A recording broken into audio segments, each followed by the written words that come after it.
નમસ્કાર. આજે આમ આદમી પાર્ટીની પોલ ખોલ ટીમ અહીંયા ભાટ બ્રિજ એસપી રિંગ રોડ ખાતે આવેલી છે. આજે 2022માં 72 કરોડથી પણ વધારેનું ફંડ આ બ્રિજ પાછળ વાપરવામાં આવ્યું હતું.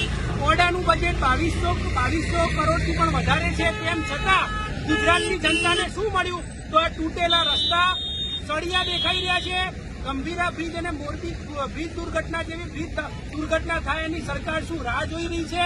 ગુજરાતના સુપર સીએમ હર્ષ સંઘવીને કહેવા માંગીએ છીએ કે તમારા રાજની અંદર ગુજરાતની પ્રજાના ટેક્સના પૈસા ભ્રષ્ટાચારના નામે ભારતીય જનતા પાર્ટીના મળતિયાઓ ખાઈ જાય છે. આજે તમે સુપર સીએમ છો. આજે ભારતીય જનતા પાર્ટીના યુવા મોરચાના નેતાઓને આજે 100 કરોડથી પણ વધારે પગારના નામે ચૂકવવામાં આવે છે, પરંતુ ગુજરાતની જનતા હજારો કરોડનો ટેક્સ ચૂકવે છે. ત્યારે તૂટેલા રસ્તા, આ સળિયા, આ મોટી દુર્ઘટના, ટ્રાફિકની સમસ્યા આ મળી રહ્યું છે.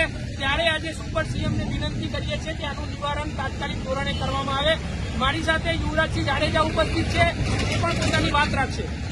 ગંભીરા બ્રિજ ભાગ 2 ન બને એના માટે આ માધ્યમથી સરકારને વિનંતી કરીએ છીએ કે તમારા જે ભ્રષ્ટ અધિકારીઓ છે, તમારા જે ભ્રષ્ટ નેતાઓ છે, એના બાબતે આજે આ કહી શકાય કે આ બ્રિજ જે અત્યારે ગંભીર હાલતમાં, જર્જરિત હાલતમાં, જેથી કોઈ પણ મોટું વાહન નીકળે તો આખો બ્રિજ વાઇબ્રેશન મારી રહ્યો છે. એટલે આ બ્રિજની પરિસ્થિતિ ખૂબ ખરાબ છે. એટલે ભવિષ્યમાં આ બ્રિજ જો પડ્યો અથવા તો કોઈ પણ મોટી જાનહાની થઈ તો એના માટે જવાબદાર ભ્રષ્ટ ભારતીય જનતા પાર્ટીના નેતાઓ, એના કટકીબાજ કોન્ટ્રાક્ટરો અને અધિકારીઓ રહેવાના છે.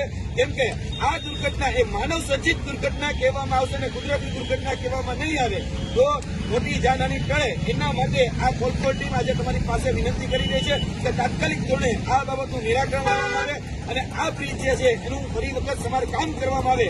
72 કરોડનું બજેટ એ કોણ ખાઈ ગયું એ પણ તપાસ કરવામાં આવે.